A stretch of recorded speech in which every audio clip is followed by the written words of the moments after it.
on se retrouve pour le jour 9, on va parler pivot. Amarilléol, c'est le nom de notre CTF. Alors, en raison de l'incident avec le Père Noël, vous le savez, les elfes sont sur le pied de guerre et ils essayent de configurer une nouvelle application web. Le but, c'est d'exécuter Docker. Donc Docker, c'est le principe de conteneur par opposition à la virtualisation. D'accord? Chacun présente ses spécificités, c'est prévu, je vous ferai des vidéos Docker, je vous redirige en attendant, si vous êtes gourmand, allez voir la chaîne de CocaAdmin qui fait de très bonnes vidéos sur le sujet, puisque c'est un super syssad, et il vous expliquera tout ça mieux que moi-même. Mais je compte faire des vidéos sur Docker, puisque c'est un outil dont on se sert à la fois en DevOps, et nous, en rouge, en bleu, c'est vraiment la base. Savoir comprendre le fonctionnement, ça peut être un petit peu déroutant de comprendre qu'il y a une machine qui rentre dans une autre machine. Encore une fois, ce principe de poupée russe, de matroshka, avec aussi la redirection des ports en local pour pouvoir faire communiquer. Quand je débute en informatique, j'ai beaucoup de mal à comprendre qu'une machine peut héberger une autre machine, les deux machines tournent en même temps, mais il y en a une qui fait tourner l'autre. Je sais, au début, ça peut être vraiment déroutant. Après, vous allez voir, plus vous allez monter en compétence, ce que je n'ai jamais fait de ma vie, plus vous allez comprendre. Alors, on a encore notre copine Max Kiddy, la petite elfette là, notre copine, qui veut montrer au Père Noël qu'il y a des faiblesses cachées. En effet, alors là c'est moi qui parle, le problème du Docker c'est que c'est un peu comme la VM. La VM, si t'as des failles, t'as intérêt à les patcher. S'il y a des 0D, on peut peut-être s'échapper de l'hyperviseur et attaquer la machine haute qui fait tourner l'hyperviseur, puisque là on parle non pas d'un type 1, mais d'un type 2. Pour rappel, en hyperviseur, là, les containers, c'est à part. Mais au niveau de l'hyperviseur, rappelez-vous, soit on fait tourner en bare metal directement sur un serveur l'hyperviseur qui va faire tourner les VM, soit comme vous à la maison, comme moi, quand vous me voyez utiliser mes machines virtuelles, on utilise, je vous le disais, VirtualBox, Parallel, on a un KVM, Hyper-V, tout ça. Ce sont des solutions type 2. D'accord? À part, c'est le seul que je connaisse, je peux peut-être me tromper, je parle pas de Proxmox parce que c'est un petit peu à part aussi, mais je crois que KVM tu peux le faire tourner nativement vu qu'il est lié au noyau Linux. En fait ça peut devenir un hyperviseur type 1 sous Linux, j'entends. Je crois qu'il est vraiment à part KVM, d'accord? Sinon vous avez Kemu, bref, on en a plein, vous les connaissez tous. Donc voilà, ça c'est du type 2. Et ce type 2, malheureusement, il est un peu moins sûr que le type 1.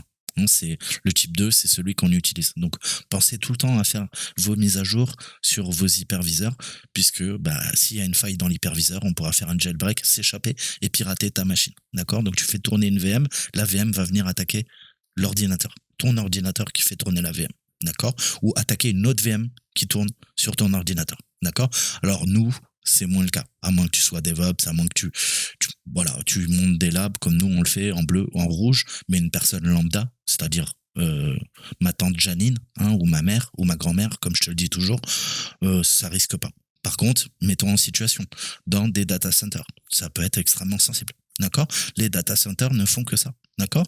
On mutualise le stockage et les partages réseau, on fait de l'hébergement comme on appelle, et on va proposer des infrastructures au client, lui dire écoutez, maintenant on vous offre des solutions clés en main, c'est ce que je faisais quand j'étais plus jeune, et j'héberge vos données, et puis on va vous monter un data center pour on gère l'infra, on s'occupe de tout, vous payez un service, d'accord?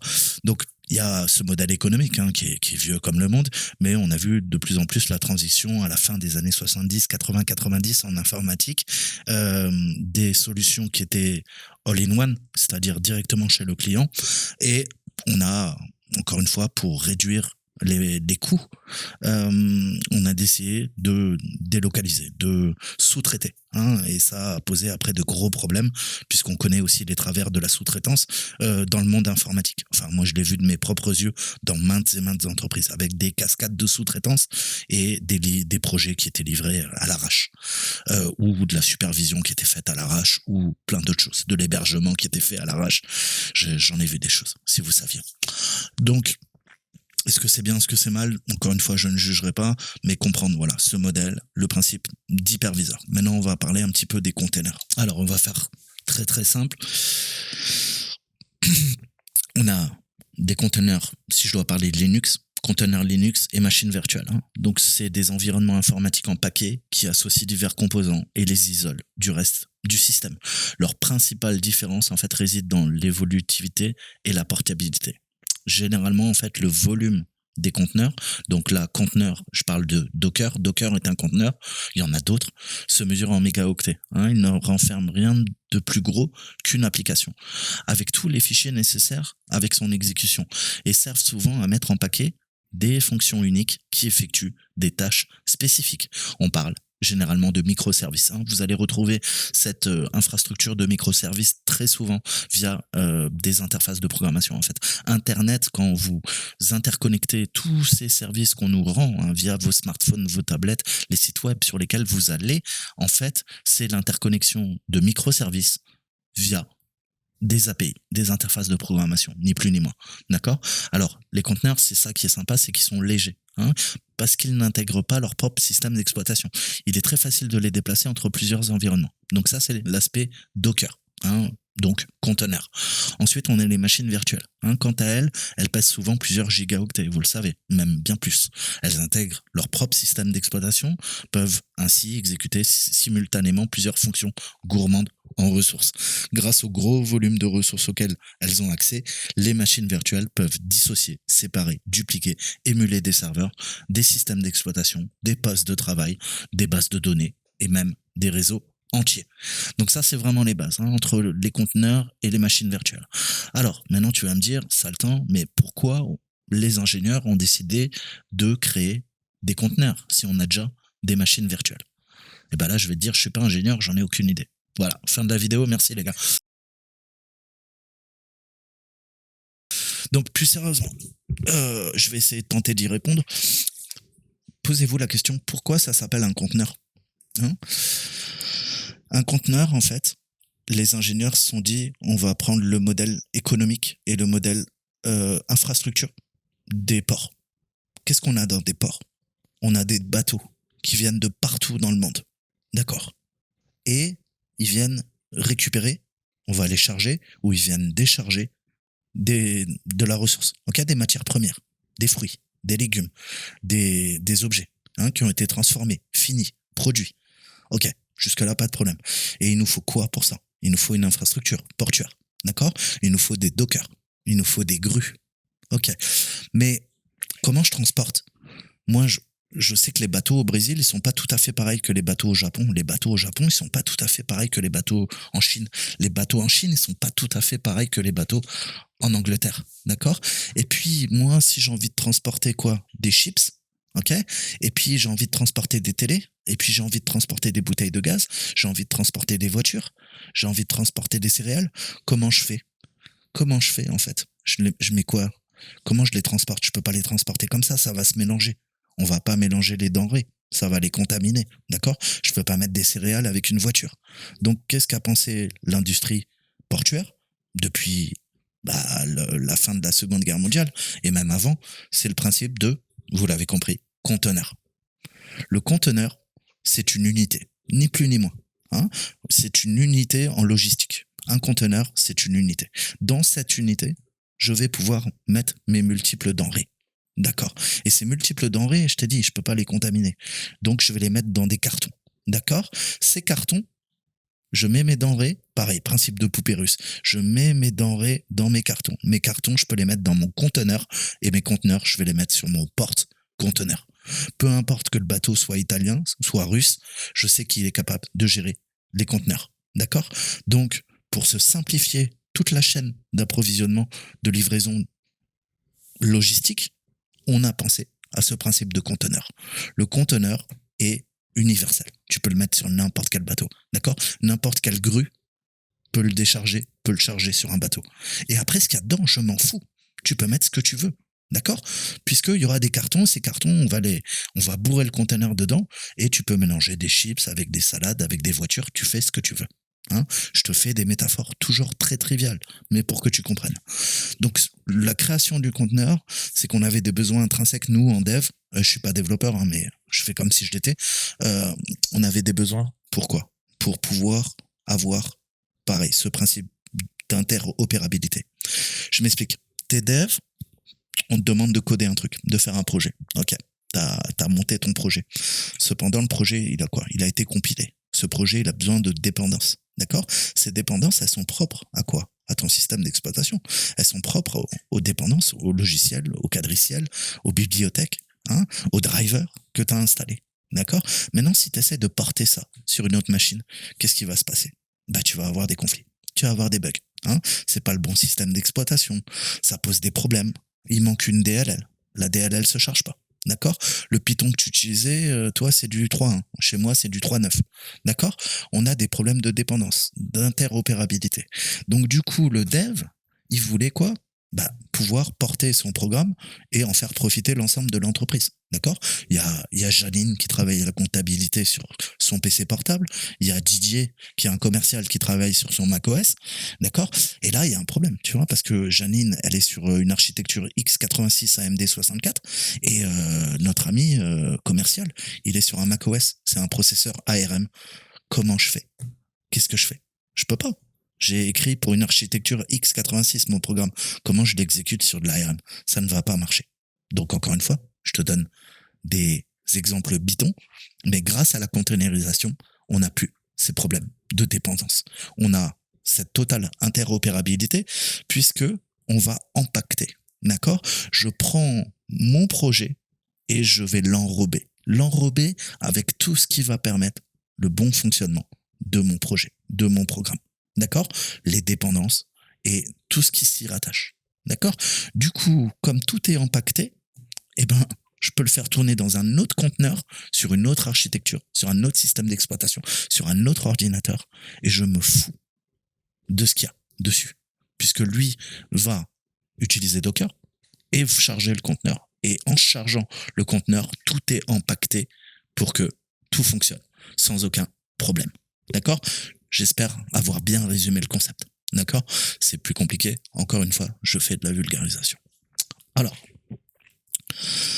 on va commencer à toucher un petit peu plus technique. Si jamais vous êtes néophyte, débutant et que vous regardez mes vidéos, je vais essayer de vulgariser au maximum.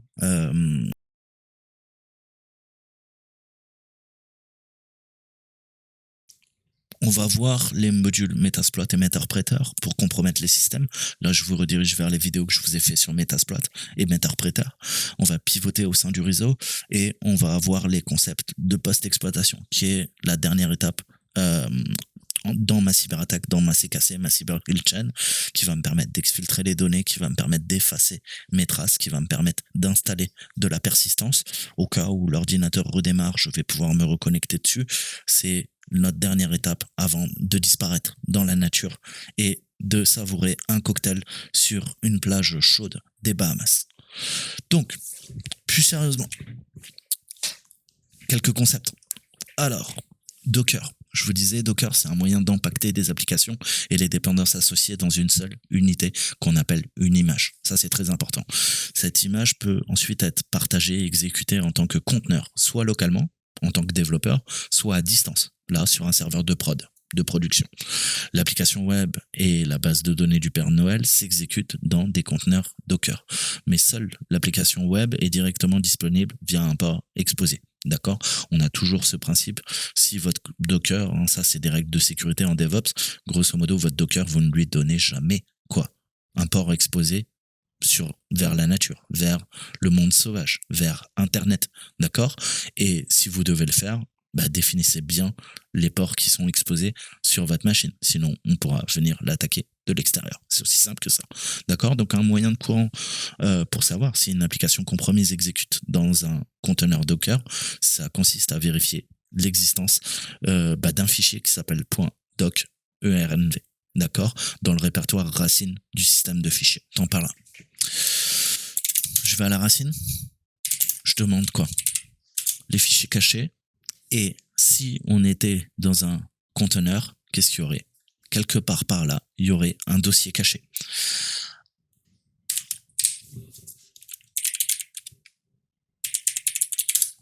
D'accord?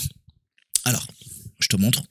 Avec un exemple, je vais faire un make directory pour créer un dossier et je vais lui faire un quoi? Ok. Qu'est-ce que je viens de faire? Vous le voyez, Toto, là? Moi, je le vois pas. Qu'est-ce qui se passe? Qu'est-ce qu'on vient de faire? Je liste les fichiers cachés. ls-a. Qu'est-ce qu'on a? Ah merde. On voit que Toto, il apparaît. D'accord? Donc, le point, je rappelle, sous Linux, hein, le point, ça, c'est quoi? C'est un dossier caché qui s'appelle Toto. Ça, c'est quoi? C'est un fichier caché qui s'appelle Toto. D'accord? Ça, vraiment, il faut que ça soit bien clair. Donc, vous avez compris, on doit avoir un fichier caché qui s'appelle .docker env. Là, c'est pas le cas. D'accord? À la racine. Racine. D'accord? Pour ceux qui débutent, comment je vais à la racine? Le plus simplement. D'accord? Non, ça marche pas. Change, directory. Là, ça marche. pwd. Et ouais, t'es à la racine. Et ton shell, il te dit, hey Coco, regarde bien là, t'es à la racine. Ok? Donc jusque-là, pas de problème. Je vais supprimer ce que j'ai fait quand même. Donc rm pour supprimer, rf pour effacer un dossier vide ou non vide pour pas qu'il vous emmerde. Là, vous voyez que je fais quoi? Là, je peux faire ça. D'accord? ls. Là, je viens de supprimer mon Toto. Ok. Donc c'est le même principe. Hein. N'oubliez jamais sous Linux, touch Toto, je crée un fichier. Pourquoi permission non accordée? Ouais, je vais aller dans mon home, excusez-moi. Donc sudo touch Toto, je crée un fichier Toto. Sudo touch Toto, je crée un fichier caché Toto. Comment je sais ça? On clean. ls. Il est où mon Toto? Mon fichier Toto? Il est en vert, pas de problème. T'as vu que déjà quand c'est en bleu, hein, c'est que c'est des dossiers. Hein, si tu débutes aussi, je vais te le dire. Donc ça, c'est Toto. Mais on a vu que pour voir les fichiers cachés, il faut que je fasse mon dash A. Ok. Il est où maintenant? Ah, il est là. D'accord? Donc vous voyez? Fichier normal, fichier caché. Ça, c'est vraiment déjà pour bien comprendre. Ok. Toto. Ok. Et Toto. Voilà, on a supprimé les deux. Ok. Donc maintenant, je vais vous parler un peu de Metasploit. Metasploit, c'est quoi? C'est techniquement un outil très puissant. Hein, c'est un serveur de command and control, c'est un quadriciel, c'est un outil de test d'intrusion qui va nous permettre d'obtenir un accès initial au système, de gérer notre serveur de command and control, de déployer des agents, de faire de la post-exploitation, de pivoter sur le réseau vers d'autres applications, vers d'autres systèmes. Hein, c'est un logiciel gratuit, open source, et c'est la société de cybersec Rapid7 que vous devez tous connaître qui l'a créé. Alors, ça a commencé avec un projet, en fait, c'était les pentesters, hein, les red teamers dans les années, on va dire 80-90, chacun développait ses exploits. Hein. Vers 2000, à force de pentest, les grosses sociétés du Nasdaq, les Fortune 1, les Fortune 100 et les Fortune 500, les pentesters aux États-Unis ont commencé à développer des solutions pour avoir des quadriciels. Le but du quadriciel, c'est que je n'ai plus à crafter de mon côté un exploit pour pirater une machine.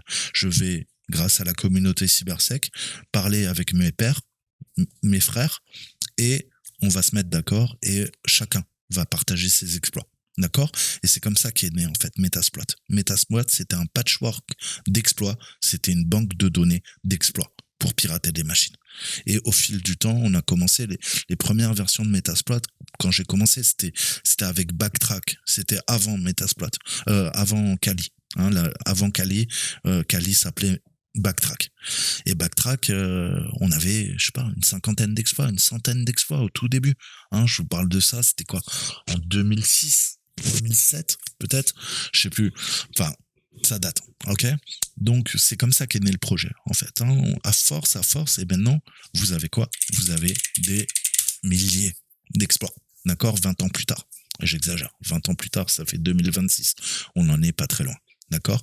Donc Metasploit, vous pouvez le lancer avec MSF Console et on va voir un petit peu les principes de base. D'accord? Donc j'arrive sur Metasploit, j'ai la version, le nombre d'exploits. Vous voyez que ça a bien progressé. Hein. On est à plus de 2556. Les auxiliaires qui vont nous permettre de faire des opérations auxiliaires. sur la machine. Je ne vais pas encore rentrer dans les détails, je vous avais déjà expliqué ça dans mes précédentes vidéos. On a tout ce qui est post-exploitation, on en a 402, on a des charges utiles offensives, 951, on a des encodeurs pour bypass les antivirus, on a les NOPS. Les NOPS en bas niveau, c'est des instructions qui vont dire au CPU, tu sautes à l'instruction suivante. C'est utile parfois dans certains cas pour commencer à faire la nique au système de défense ou à faire des contournements, des bypass. Mais je vais pas rentrer là-dedans. Et on a 9 techniques d'évasion, des systèmes de défense, des EDR, etc., etc. D'accord? Donc, c'est du Perl et vous pouvez vous-même, créer vos propres projets en Perl. Donc là, on voit que pour l'instant, j'ai aucun job et j'ai aucun agent. Un agent, c'est un petit espion. C'est ce qu'on appelle un implant. Je t'en avais parlé dans mes cours sur la cyberguerre. Un implant informatique, c'est un dispositif d'espionnage, ni plus ni moins. D'accord? Donc nous, avec Metasploit, qu'est-ce qu'on fait? On va implanter la machine. Quand j'implante la machine, j'installe une porte dérobée, j'installe un malware qui va prendre le contrôle de la machine et qui va me permettre d'administrer la machine, le serveur, le poste client, le téléphone, ta tablette, ton imprimante, peu importe. Tout peut être hacké, tu le sais maintenant, je te le répète tout le temps, c'est qu'une question de motivation, de technique, de temps et d'argent. Quand tu es un État-nation, quand tu es un service de renseignement, quand tu es un cybercriminel qui œuvre pour soit un hacker étatique, soit des groupes mafieux criminels, etc., etc., etc. D'accord? Donc tout est possible. Maintenant, on va parler un petit peu de la session Metasploit. Alors, après avoir exploité avec succès une cible distante, on va le voir par la suite, une session est ouverte. On va pouvoir lancer des jobs, mais je sais que j'aurai au moins un agent. À partir du moment où j'ai un agent déployé, ça veut dire que j'ai une session ouverte par défaut. Donc ces sessions, on les appelle des command shell ou meter-preter. Alors, shell me permet d'interagir avec le noyau d'un système d'exploitation. Pourquoi on l'appelle shell, qui veut dire littéralement coquille, coquillage, parce que c'est la partie externe. Je te donne tout le temps cette métaphore. Quand tu prends un fruit avec un noyau, d'accord? Le noyau est au centre. Le noyau, c'est notre noyau du système d'exploitation, qu'on appelle aussi en anglais un kernel. D'accord? L'extérieur, c'est le shell. D'accord? Donc toi, tu es dans le userland, tu interagis. Là, ce que tu vois là, c'est quoi? C'est ma GUI. C'est mon shell. Je suis dans un shell. D'accord? Mon shell, c'est quoi? C'est ce qui me permet, via un interpréteur de commande, là j'utilise ZSH ou Bash ou SH, sous Linux, ça me permet de contrôler et de faire des syscalls, de faire des appels distants vers le noyau. D'accord? Moi je suis en haut niveau, ça c'est le userland, et en fait qu'est-ce qui se passe? Tout en bas, tu as ton noyau. D'accord? Lui il est en très bas niveau. Et ça c'est quoi? C'est le kernel land. D'accord? On parle aussi de kernel space, et tout en haut on parle de user space ou de userland. Bien comprendre ça. D'accord? Donc, qu'est-ce qui les différencie des niveaux d'abstraction, en fait? D'accord? Pourquoi? Parce que, pour rappel, je pense que vous savez déjà tout ça, mais on a des rings. D'accord? Le premier ring, c'est le ring que vous connaissez tous, c'est le ring 3. Le ring 3, c'est le fameux mode utilisateur. Le mode utilisateur, le user mode, c'est, en fait, tu l'as compris, le userland, le user space. Ok, donc là, t'as quoi? C'est toi qui fais le guignol, en fait, sur ton Linux, sur ton Windows, sur ton macOS. Tu as quoi? Des applications qui tournent. D'accord? T'as des applications, t'es content, tu fais Mumus, t'as ta GUI, t'as ton shell. D'accord? Mais ça, on communique à, tu l'as vu, tout en bas. Tout en bas, on a quoi? On a notre ring 0. Le ring 0, c'est quoi? C'est justement ce qu'on a vu. C'est le noyau. D'accord? C'est le noyau, et on a quoi? On a donc le kernel space ou kernel land, etc., etc. Tu l'as compris. Donc ça, c'est quoi? C'est la partie critique. C'est le cœur du système d'exploitation. On va faire très simple. Je résume trivialement. Donc après, il y a quoi? Il y a rien. Il y a la couche physique. Après, c'est quoi? Je te le dis toujours. Des 1, des 0, des 1, des 0, des 1, des 0, des 1. C'est quoi? Ce qu'on appelle des bits. D'accord? Ok? On n'a plus que des bits d'information. Et c'est quoi? C'est en fait des électrons. qui vont passer en bas niveau. Ok. Donc comment tu peux interagir en fait entre ton ring 0 au ring 3? Tu as bien compris que si on passe du 3 à 0, c'est qu'il y a encore d'autres niveaux. On a quoi? On a le ring 2, on a le ring 1. Alors, ça, périphérique.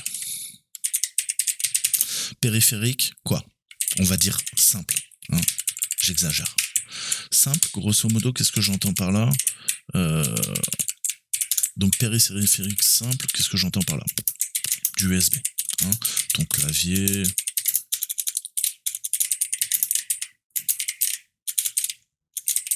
Ta souris. Ok? Ring 1, c'est des périphériques déjà un petit peu plus costauds. Ils ont besoin de communiquer, d'avoir plus de droits. Plus tu descends en bas, plus tu as de droits. Plus tu montes en haut, moins tu as de droits. D'accord? Mais tes applications, en fait, pour pouvoir fonctionner, on fait des appels, certes au noyau, mais tu utilises des périphériques. Ces périphériques, elles fonctionnent grâce au ring 2 et au ring 1. Et au ring 1, tu as typiquement quoi? Ton NIC, ta carte réseau, et tu as par exemple ta carte graphique. Ta carte 3D, elle a quoi? Elle a de la VRAM. La VRAM, faut qu'elle communique en bas niveau. Et on le fait généralement via des API, des interfaces de programmation. Donc en fait, ça, c'est les couches de liaison vers les couches les plus hautes d'abstraction, le ring 3, le user mode, avec le ring 0, qui est tout en bas, qui est le noyau. D'accord? Toi, tu peux juste faire des appels pour essayer de communiquer. D'accord? Lui, c'est le big boss. Tu peux pas tester. On a un petit peu déliré pour les plaques minéralogiques, on avait picolé, on a mis n'importe quoi. On était bourrés. D'accord? Et justement, qui a accès au noyau a accès à l'ensemble de la machine. C'est extrêmement critique. D'accord? On a des plages de mémoire qui sont protégées. D'accord? Pour pas qu'on puisse écrire dessus. Qui sont, via la SLR, sont randomisées pour empêcher des buffer overflow. Mais pour pouvoir communiquer entre ces deux couches, on a besoin des couches 1 et 2, nos périphériques. D'accord? Et c'est ce que tu fais. D'accord? Tu fais pas ça en aveugle. Tu tapes sur un clavier, tu utilises une souris. Il y a un écran qui est branché pour voir ce que tu fais. D'accord? Donc voilà, ça c'est vraiment les bases, c'est beaucoup plus compliqué, mais voilà, je voulais en parler. Donc le common shell, qu'est-ce que je fais?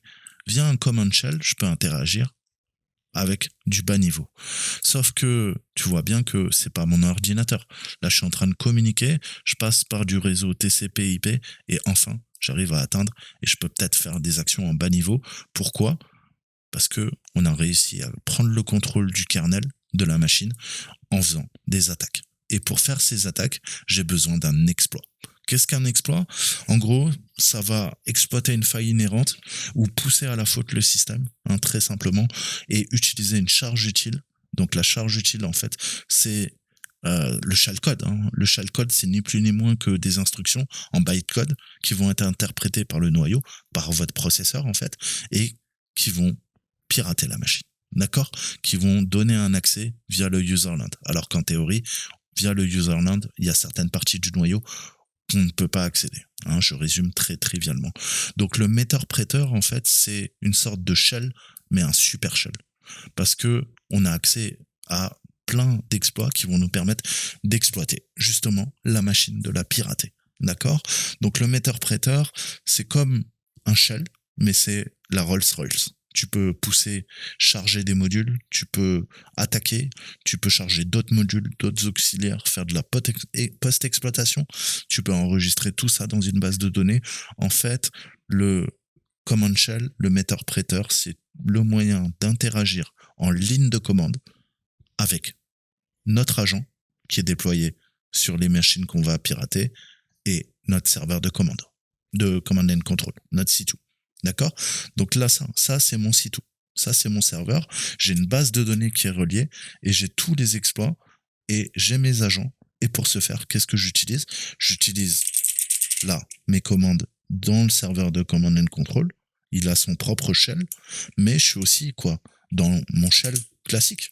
Pourquoi? Parce que je peux continuer à utiliser mon Linux sans aucun problème. Je peux me balader, je peux te montrer, aller à la racine, faire PWD, te montrer ce que je t'ai montré tout à l'heure, tu vois. Donc c'est déjà un super shell en soi. Pourquoi? Parce que c'est comme si je suis dans mon shell, mais dans mon shell, maintenant, il y a quoi? Il y a Metasploit qui est chargé en mémoire. Et je peux faire plein de trucs complètement dingues. D'accord? Et quand on va prendre le contrôle, pour interagir avec nos agents, on va soit utiliser des shells classiques, beaucoup plus restreints, soit on va utiliser le Meterpreter, qui est un super shell. Voilà, on va faire très simple. Alors, qu'est-ce que ça va me permettre de faire? Ça va me permettre de prendre le contrôle, d'exécuter des commandes sur la cible. Mais comme je te le disais, on a aussi la possibilité d'ouvrir d'autres types de sessions dans Metasploit. SSH, WinRM, pour ne citer que, et eux ne nécessitent pas de charge utile. J'ai pas besoin d'envoyer ma charge utile, mon bout de code. Pourquoi? Pour entraîner une réaction de la part de l'ordinateur pour le pirater. Pourquoi?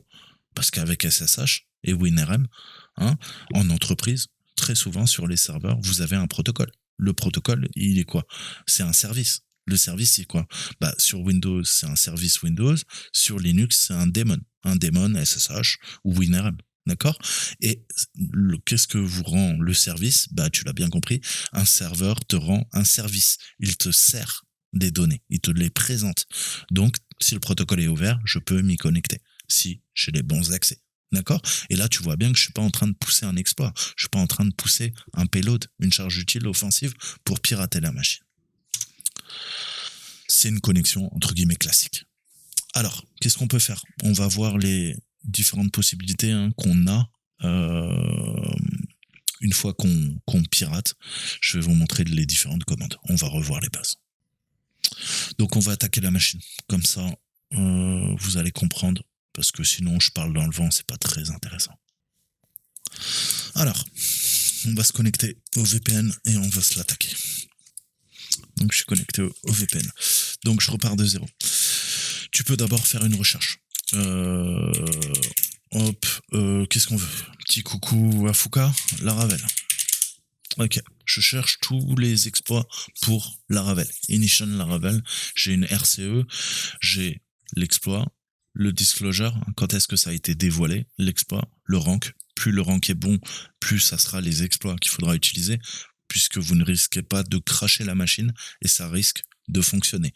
Plus le rank est déprécié et mauvais, moyen, ça veut dire pas utilisable dans la vraie vie, puisque vous risquez de crasher la machine ou de foutre la merde, en fait. Donc il y a certains exploits si vous êtes un script qui dit vous voulez attaquer la terre entière, vous pouvez vous amuser. Vous allez voir que vous n'allez pas parvenir à vos fins. Vous allez peut-être en plus crasher la machine que vous attaquez comme un gros noob. Mais bon, ça c'est ce qui différencie un gars qui s'intéresse à l'informatique et un gars qui veut regarder 3 vidéos et faire chier les gens, ce qu'on appelle un kiddie. Voilà, nous, en pentest, en red team, on ne sert pas de ce genre d'exploit. Excellent, oui, d'accord, surtout quand on attaque.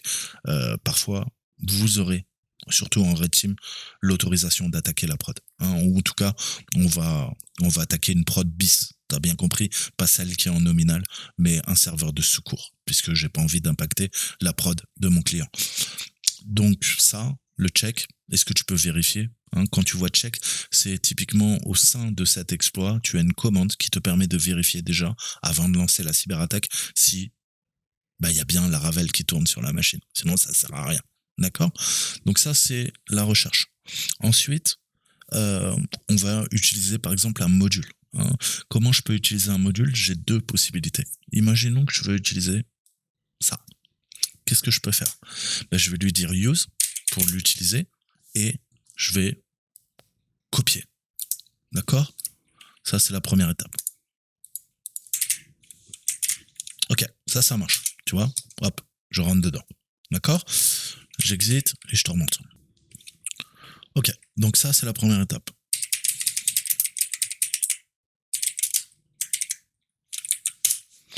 Ok, donc ça, c'est bien, mais bon, qu'est-ce que je peux faire aussi? Autocomplétion. Je sais que je commence par exploit, tabulation, multi, tabulation, PHP, tabulation, mais ça veut dire que je connais exactement l'endroit, le pass, où se trouve. Puisque techniquement, en fait, il y a quoi? Tous les exploits, ils sont stockés sur le système de fichiers de ton Linux, et à un endroit précis, il y a Metasploit qui est installé, et tu vas rechercher dans un chemin précis. D'accord? Mais tu vois qu'avec l'autocomplétion, c'est bien. Tu peux commencer. Et puis si tu doutes, tu vois, tu sais que tu veux quoi? Tu veux un accès exploit multi, mais tu sais pas la suite. Tu fais tabulation. Et là, il va dire, écoute, tiens, je te propose 396 choix. Tu peux faire espace, d'accord? Ou tu peux faire Q pour quitter, d'accord? Donc là, ok, on voit, il y a beaucoup de choses. 196. Mais le plus simple, c'est quoi? C'est d'utiliser les chiffres. Qu'est-ce que j'entends par là? Tu vois ici? 0, 1, 2, 196. Bah en fait, regarde, je te montre juste. Si je veux faire 196, ça marche ça? Non. Pourquoi ça marche pas? Parce qu'en fait, l'index est bon, mais qu'est-ce que je viens de taper juste avant? Je viens de taper une nouvelle commande. Donc tu vois, si tu fais 2 search et tu dis ah ouais, ok, c'est celui-là que je veux, bah là tu seras obligé de donner le nom complet. D'accord? Tu pourras pas taper. Pourquoi? Parce que là, moi je suis en dehors de cette commande. Je viens de lancer une nouvelle commande. Et dans cette commande, bah j'ai que 2 choix. J'ai 0 et 1. Donc je peux pas taper 196. Je pourrais le faire si et je retapais ce que j'ai tapé juste avant. Tu l'as compris. Donc là, je peux faire un use et 1. Et là, c'est beaucoup plus simple. D'accord? Donc, n'utilisez, à moins que vous connaissiez, vous soyez à l'aise, au début, utilisez tout le temps. Hein. Vous avez le nombre et ça s'incrémente. D'accord? Ensuite, on peut demander des informations. Là, on a toutes les informations sur notre export. Hein, les différentes variables sur lesquelles on va venir travailler. On a les différentes targets. Hein. Je peux modifier la target. Et qu'est-ce que j'utilise? Ok, on va faire du in-memory. Hein. Donc typiquement, on va pousser l'exploit à se charger directement en mémoire. Mais c'est quoi? C'est un système Unix? C'est un système Windows? Je sais pas trop. D'accord? Donc, des fois, par défaut, il va détecter pour toi l'exploit. Des fois, il faudra bien que tu changes le target. Sinon, ça va pas le faire. D'accord? Donc, je te montre comment je peux faire ça. 7. Quoi? Target? 1. D'accord. D'accord? Je peux lui faire quoi? Options? Pour voir toutes mes options aussi? D'accord. Et tu vois que je le vois pas là-dedans. Mais maintenant que j'ai fait mon target 1, tu vois que ça passe. Hein? Je l'ai bien modifié. La preuve en est, qu'est-ce que je peux faire? 7. Pareil, autocomplétion. Et généralement, toutes les variables sont en majuscule. Ça, c'est une base à prendre. Prenez cette habitude pour bien faire les choses. 0. Je repasse en option. Donc là, je suis en train de modifier des variables, ni plus ni moins. Tiens, je le repasse en Unix. Ok? Et c'est pareil. On a quoi? On a 7. D'accord? On a quoi? On a unset. D'accord? 7, je modifie la variable locale. Unset, je modifie, j'efface la variable locale. D'accord?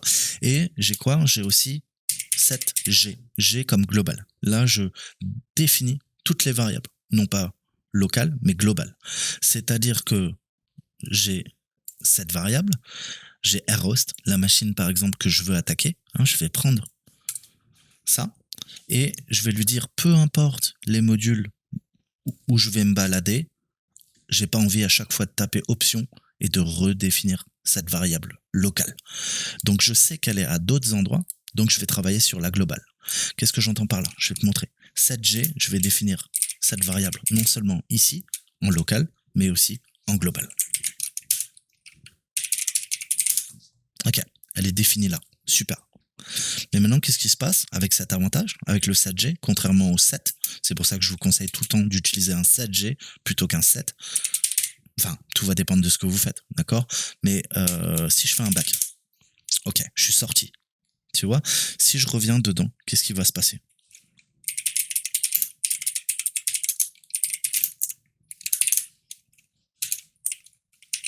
Tiens, je suis dans un autre, je me suis trompé. J'en ai pris un autre. Option. Là, tu vois que c'est intéressant. C'est que la variable, elle y est toujours. J'aurais pas besoin de la taper, ça va me faire gagner un temps fou. Tu vois? Donc ça peut être super utile. Pourquoi?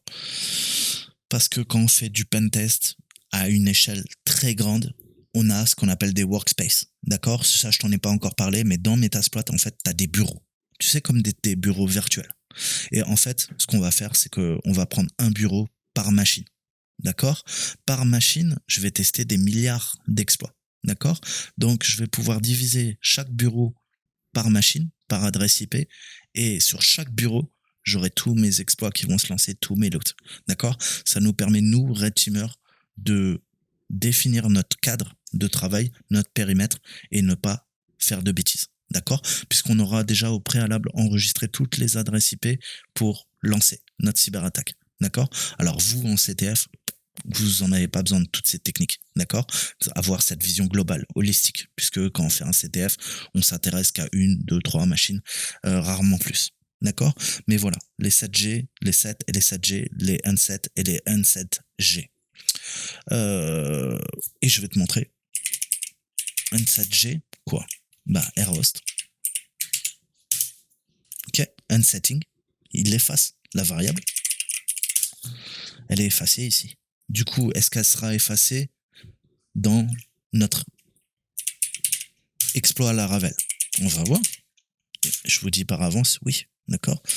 Search, pourquoi il me prend pas? Voilà. Et vous voyez bien. Bah ouais, ça l'a effacé. D'accord? Donc ça, c'est les bases. Donc, je repars, AirHost, et je lui mets l'adresse IP. Parfait. Ensuite, qu'est-ce que je vois? Je vois qu'il y a no, no, yes, yes. Dans chaque exploit, tu as des choses qui sont obligatoires. Obligatoires, qui sont requises. Donc, si je regarde bien, cette ligne, il faut qu'elle soit remplie. Ok, parfait. Je viens de la remplir. Je viens de définir la variable. Ok, c'est l'adresse IP qu'on va attaquer. C'est notre target host. Ensuite, il faut un port. Le port, généralement, c'est le port 80 ou c'est un port 443. Mais dans ce cas-là, peut-être il faudra du SSL-TLS. D'accord? Qu'est-ce qu'on a? Il faut connaître aussi la target URI. URI, je rappelle, protocole HTTP, vous naviguez sur Internet, on utilise partout, et pas que avec le protocole HTTP en plus. Une URI, c'est quoi? C'est un identificateur d'une ressource unique. D'accord? On a des URL, des URN et des URI. Ça, faut bien comprendre ce concept, parce que vous le retrouverez partout. Voilà. À part ça, il me faut quoi? Il me faut aussi mon adresse. Donc, je vais regarder mon adresse, je vais faire ifconfig, et je vais prendre l'adresse du VPN. C'est celle-ci. Comment je modifie la variable? Je prends le nom de la variable. Cette fois-ci, c'est lhost. Donc, je fais quoi? Set lhost. Ok. On vérifie nos options. J'ai bien modifié cette variable et on a toujours celle-ci. Là, on devrait être pas mal. D'accord? Donc ça, c'est vraiment les bases pour comprendre un petit peu comment se balader dans Metasploit, quels sont les modules, comment on définit les options, comment on exécute un module, etc., etc., etc. D'accord? Alors, j'ai un mode que tu ne vois pas, mais il y a quoi? Il y a Advanced. Et là, tu as encore plus de variables. Tu vois? Et tu vois que tu as une variable qui m'intéresse bien, c'est quoi? C'est verbeux. Verbeux, c'est comme moi, je parle beaucoup. Pour rien dire. Le mode verbeux, c'est pas mal aussi. Quand tu débutes, ça te permet de debug quand tu lances tes attaques. Donc je vais lui dire quoi? Vas-y, balance le verbose. En quoi? On, off. Non, c'est pas on, off, c'est pas un bouton, c'est un booléen. Donc vrai ou faux. Faux, désactivé, vrai, activé. Et comment on dit vrai en anglais? True. Par contre, je vais le mettre comme ça. Voilà. Il a bien pris la conf. Comment je sais ça? Advanced. Ok, il est là. Je viens de modifier une nouvelle variable. D'accord? Donc là, ça va me donner un petit peu plus de journalisation lorsqu'on va lancer notre exploit. D'accord? Donc j'ai défini le lhost, c'est ma machine. D'accord? Ma machine, qu'est-ce qui va se passer? Si on regarde bien, je remonte un petit peu. Tu vois qu'on a ce qu'on appelle le port script kiddie. Le port script kiddie, c'est le port 44444, d'accord? Parce que la plupart des scripts kiddie, ils changent pas le port. Du coup, tu vas te connecter et l'administrateur, il va voir qu'il y a une de ces machines qui s'est connectée sur le port 4444 d'une machine distante. Ça y est, tu viens de te faire griller. Ils savent que tu es un script kiddie, tu viens d'utiliser le port par défaut Metasploit. D'accord? Alors, comment on change le port? Je pense que tu le sauras. Si tu as suivi un petit peu ce que je te dis, nous, ce qui nous intéresse, c'est ouvrir. Pourquoi? Parce qu'on va faire un reverse shell. Alors, faut que je vous montre ça. Pareil, très simple. Donc, on a deux types de shells. On a des shells de liaison et des reverse shells. Qu'est-ce qu'un shell de liaison? Le shell de liaison, c'est on ne peut plus classique et c'est ce qu'on utilise très souvent parce que c'est pas malicieux, entre guillemets. On a quoi? Oublie l'attaquant. on a Toto le hacker, on a Toto, pardon, qui veut se connecter à un serveur via le SSH. D'accord? Donc lui, c'est l'administrateur ou un gars de l'entreprise, pas de problème. Il a son compte, il a le mot de passe et il va pouvoir se connecter au serveur. D'accord? Où il y a une clé privée, il a sa clé publique et ils vont faire un échange de clés via du RSA et via du Secure Shell. Ils se connectent de façon sécurisée à la machine, à distance. Pas de problème. C'est Toto qui initialise la communication vers le serveur. Maintenant, imaginons que Toto, il est malicieux. Là, pour le coup, c'est un attaquant. Il va se connecter, d'accord? Il va se connecter, mais qu'est-ce qui va se passer? Peut-être que là, il y a un pare-feu qui dit quoi? Qui dit, écoute, moi, Toto, ton adresse IP, je te connais pas, hein. Tu te connectes de l'extérieur. Et généralement, les gens qui se connectent de l'extérieur, ils utilisent le VPN de l'entreprise. Toi, tu n'utilises pas le VPN de l'entreprise. Donc, je te bloque. Hein, Toto, il va essayer de se connecter, même s'il brute force, on va le jeter.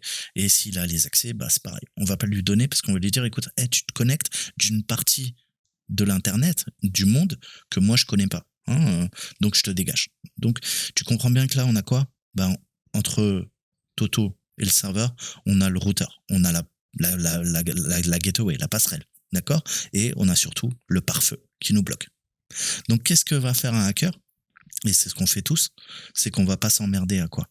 À contourner, à essayer de rentrer dans le tas. Ça, c'est la bêtise humaine. D'accord? Qu'est-ce qu'on va faire? On va utiliser notre cerveau. Comment on fait? On fait un reverse shell. Reverse shell, c'est quoi? C'est tout l'inverse. C'est-à-dire, là, c'est Toto le hacker qui va quoi? Qui va héberger son propre serveur SSH. Moi, on va dire que c'est pas le 22, c'est 4444 que je viens d'ouvrir sur ma machine. Mais il faut que j'ouvre le port. Sinon, je vais demander quoi? Au serveur de se connecter à ma machine.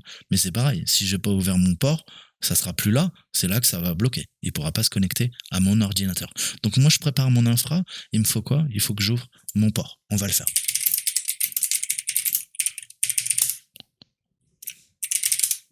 Ok, cool. On n'a plus le problème là. Mais alors, tu vas me dire, mais attends, là, tu m'as expliqué qu'il y avait un pare-feu là. C'est quoi le délire? Comment ça se fait que maintenant ça marche? Tu me disais que là ça bloquait, là ça bloque plus. Alors ouais, pourquoi ça bloque plus? Parce que on va demander au serveur d'ouvrir une communication en passant par un des ports qui est autorisé. Et très souvent un serveur, il faut quoi? Je t'ai dit, il faut qu'il soit atteignable de l'extérieur. Sinon, tu peux pas te connecter. Hein, les gens normaux, ils peuvent pas se connecter. Pourquoi? Parce que le serveur, il a besoin d'être disponible. Donc, il y aura quoi? Il y aura du SSH, il y aura en sortie. Il y aura du 80, du HTTP, il y aura du HTTPS, tu peux faire du DOH, bref, il y a des protocoles, hein, forcément, DNS, tu peux avoir du Samba, tu peux avoir du NetBIOS, tu peux avoir un pléthore de protocoles hein, qui te permettent d'exfiltrer du SMTP, du SNMP, etc., etc., etc. D'accord? Et l'ordinateur, pour qu'on puisse l'atteindre, il faut que il puisse communiquer aussi avec le reste hein, de la Terre. C'est-à-dire le reste de la Terre, les gens qui veulent utiliser le service que rend le serveur. Donc là, la communication, elle va passer. Parce qu'on va la faire passer, parce qu'on sait qu'en entrée, peut-être il bloque tout, mais en sortie, il peut pas tout bloquer. D'accord? Qu'est-ce que j'entends par là? Mais toi, si tu bloques en sortie tous tes ports, tu vas aller sur Google, qu'est-ce qui va se passer? Mais il va dire... t'es trop bête. Qu'est-ce qu'il va dire? Voilà ce qui va se passer. D'accord? Tu vas aller sur Google, il va charger. Et t'as bien compris qu'au bout d'un moment, il va dire vérifie ta gateway, vérifie ton pare-feu, vérifie ton routeur. Il y a un problème. Je peux pas te communiquer vers l'extérieur. Mais pourquoi? Mais c'est normal. Ouais. Pourquoi? Mais parce que il y a un problème de pare-feu là. Tu viens de bloquer toutes tes connexions vers l'extérieur. Alors ça marche pas. Donc moi, pour que je sois atteignable, si je veux aller sur Internet ou qu'un serveur soit atteignable de l'extérieur, il faut quoi? Il faut un port qui soit ouvert et qu'on l'ouvre sur le port 443 en HTTPS et 80 en HTTP. Et là, du coup, ça marche nickel. D'accord? Je te donne des exemples très triviaux, comme d'habitude. Hein, mais que tu comprennes bien, je connais pas votre niveau en informatique et je pars que du principe que vous ne connaissez rien. Ok, donc là, je commence à comprendre un peu mieux. Donc tu comprends ce délire en fait, c'est que nous on va se servir constamment des reverse shell. Je n'utilise des bind shell que pour faire des sauts de puces entre les ordinateurs. D'accord? Donc si je te reprends un autre exemple, On a l'attaquant, adresse en 192.168.104, pareil en bas. Qu'est-ce qu'il fait? Porta in ascolto, hein, donc en italien, port d'écoute. La victime, donc elle est en 192.168.103, et la victime si collega all'attaccante. Donc la victime se connecte à l'attaquant. Ensuite, on a le bind shell. Le bind shell, c'est quoi? C'est l'inverse, hein. Donc nous, on privilégie ça. La victime se connecte à l'attaquant. La victime, c'est le serveur. Se connecte à l'attaquant, c'est nous, c'est Toto le hacker, c'est notre Kali Linux. D'accord? À l'inverse, l'attaquante si collega à la victime. Et là, c'est pas bon. Parce que c'est le shell de liaison. Et là, l'attaquante, il va se faire niquer par le pare-feu. D'accord? Donc voilà, j'espère que c'est clair.